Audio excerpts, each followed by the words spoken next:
Oi, eu sou Ana Luísa e vamos juntos orar o capítulo 6 de João. Algum tempo depois, Jesus partiu para outra margem do mar da Galileia, ou seja, o mar de Tiberíades, e grande multidão continuava a segui-lo, porque viram os sinais milagrosos que ele tinha realizado nos doentes. Então Jesus subiu ao monte e sentou-se com seus discípulos. Estava próxima à festa judaica da Páscoa. Levantando os olhos e vendo uma grande multidão que se aproximava, Jesus disse a Filipe: "Onde compraremos pão para esse povo comer?" Fez essa pergunta apenas para pô-lo à prova, pois já tinha em mente o que ia fazer. Filipe lhe respondeu: 200 denários não comprariam pão suficiente para que cada um recebesse um pedaço. Outro discípulo, André, irmão de Simão Pedro, tomou a palavra. "Aqui está um rapaz com 5 pães de cevada e 2 peixinhos. Mas o que é isso para tanta gente?" Disse Jesus: "Mandem o povo assentar-se." Havia muita grama naquele lugar e todos se assentaram. Eram cerca de 5.000 homens. Então Jesus tomou os pães, deu graças e os repartiu entre os que estavam assentados, tanto quanto queriam, e fez o mesmo com os peixes. Depois que todos receberam o suficiente para comer, disse aos seus discípulos: "Ajuntem os pedaços que sobraram, que nada seja desperdiçado." Então eles os ajuntaram e encheram 12 cestos com os pedaços dos 5 pães de cevada deixados por aqueles que tinham comido. Depois de ver o sinal milagroso que Jesus tinha realizado, o povo começou a dizer: "Sem dúvida, este é o profeta que devia vir ao mundo." Sabendo Jesus que pretendiam proclamá-lo rei à força, retirou-se novamente sozinho para o monte. Ao anoitecer, seus discípulos desceram para o mar, entraram no barco e começaram a travessia para Cafarnaum. Já estava escuro e Jesus ainda não tinha ido até onde eles estavam. Soprava um vento forte e as águas estavam agitadas. Depois de terem remado cerca de 5 ou 6 quilômetros, viram Jesus aproximando-se do barco, andando sobre o mar, e ficaram aterrorizados. Mas ele lhes disse: "Sou eu, não tenham medo." Então resolveram recebê-lo no barco e logo chegaram à praia para a qual se dirigiam. No dia seguinte, a multidão que tinha ficado no outro lado do mar percebeu que apenas um barco estivera ali e que Jesus não havia entrado nele com seus discípulos, mas que eles tinham partido sozinhos. Então, alguns barcos de Tiberíades aproximaram-se do lugar onde o povo tinha comido pão após o Senhor ter dado graças. Quando a multidão percebeu que nem Jesus nem os discípulos estavam ali, entrou nos barcos e foi para Cafarnaum em busca de Jesus. Quando o encontraram do outro lado do mar, perguntaram-lhe: "Mestre, quando chegaste aqui?" Jesus respondeu: "A verdade é que vocês estão me procurando, não porque viram os sinais milagrosos, mas porque comeram os pães e ficaram satisfeitos. Não trabalhem pela comida que se estraga, mas pela comida que permanece pela vida eterna, a qual o Filho do Homem dará a vocês. Deus, o Pai, nele colocou o seu selo de aprovação." Então perguntaram-lhe: "O que precisamos fazer para realizar as obras que Deus requer?" Jesus respondeu: "A obra de Deus é esta: crer naquele que ele enviou." Então perguntaram-lhe: "Que sinal milagroso mostrarás para que o vejamos e creiamos em ti? Que farás?" "Os nossos antepassados comeram maná no deserto, como está escrito: Ele lhes deu a comer o pão dos céus." Declarou-lhe Jesus: "Digo a verdade, não foi Moisés quem deu a vocês o pão do céu, mas é meu Pai quem dá a vocês o verdadeiro pão do céu. Pois o pão de Deus é aquele que desceu do céu e dá vida ao mundo." Disseram eles: "Senhor, dá-nos sempre desse pão."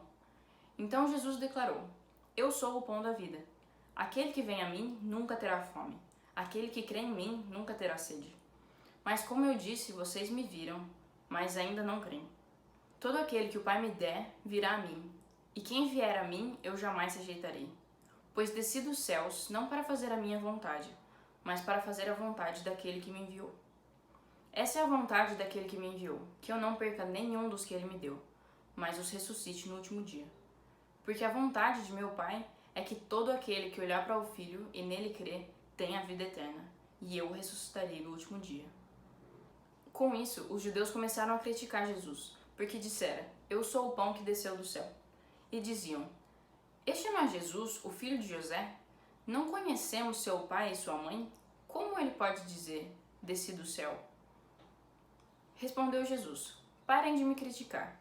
Ninguém pode vir a mim se o Pai que me enviou não o atrair, e eu o ressuscitarei no último dia. Está escrito nos profetas: todos serão ensinados por Deus. Todos os que ouvem o Pai e dele aprendem, vêm a mim. Ninguém viu o Pai, a não ser aquele que vem de Deus, somente ele viu o Pai. Asseguro a vocês que aquele que crê em mim tem a vida eterna. Eu sou o pão da vida. Os seus antepassados comeram o maná do deserto, mas morreram. Todavia, aqui está o pão que desce do céu, para que não morra quem dele comer. Eu sou o pão vivo que desceu do céu. Se alguém comer desse pão, viverá para sempre. Esse pão é a minha carne, que eu darei pela vida do mundo. Então os judeus começaram a discutir exaltadamente entre si. Como pode esse homem nos oferecer a sua carne para comermos? Jesus lhes disse: Eu digo a verdade. Se vocês não comerem a carne do Filho do Homem e não beberem o seu sangue, não terão vida em si mesmos. Todo aquele que come a minha carne e bebe meu sangue tem a vida eterna, e eu o ressuscitarei no último dia. Pois a minha carne é verdadeira comida, e o meu sangue é verdadeira bebida. Todo aquele que come a minha carne e bebe o meu sangue permanece em mim e eu nele. Da mesma forma como o Pai que vive me enviou e eu vivo por causa do Pai, assim aquele que se alimenta de mim viverá por minha causa. Este é o pão que desceu dos céus. Os antepassados de vocês comeram maná e morreram, mas aquele que se alimenta desse pão viverá para sempre. Ele disse isso enquanto ensinava na sinagoga de Cafarnaum. Ao ouvirem isso, muitos dos seus discípulos disseram: Dura essa palavra, quem poderá suportá-la? Sabendo em seu íntimo que os seus discípulos estavam se queixando do que ouviram, Jesus lhes disse: Isso os escandaliza? Que acontecerá se vocês virem o Filho do Homem subir para onde estava antes? O Espírito dá vida, a carne não produz nada que se aproveite. As palavras que eu disse são Espírito e vida. Contudo, há alguns de vocês que não creem. Pois Jesus sabia desde o princípio quais deles não criam e quem o iria trair. E prosseguiu: É por isso que eu disse a vocês que ninguém pode vir a mim, a não ser que isso lhe seja dado pelo Pai. Daquela hora em diante, muitos dos seus discípulos voltaram atrás e deixaram de segui-lo. Jesus perguntou aos 12: Vocês também não querem ir? Simão Pedro lhe respondeu: Senhor, para quem iremos? Tu tens as palavras de vida eterna. Nós cremos e sabemos que és o Santo de Deus. Então Jesus respondeu: Não fui eu que os escolhi, os 12? Todavia, um de vocês é um diabo. E ele se referia a Judas, filho de Simão Iscariotes, que, embora fosse um dos 12, mais tarde haveria de traí-lo. Esse foi o capítulo 6 de João, e assim concluímos mais uma leitura em conjunto. Não pare de ler a Bíblia aqui não, ainda tem muita coisa pela frente. Tamo junto!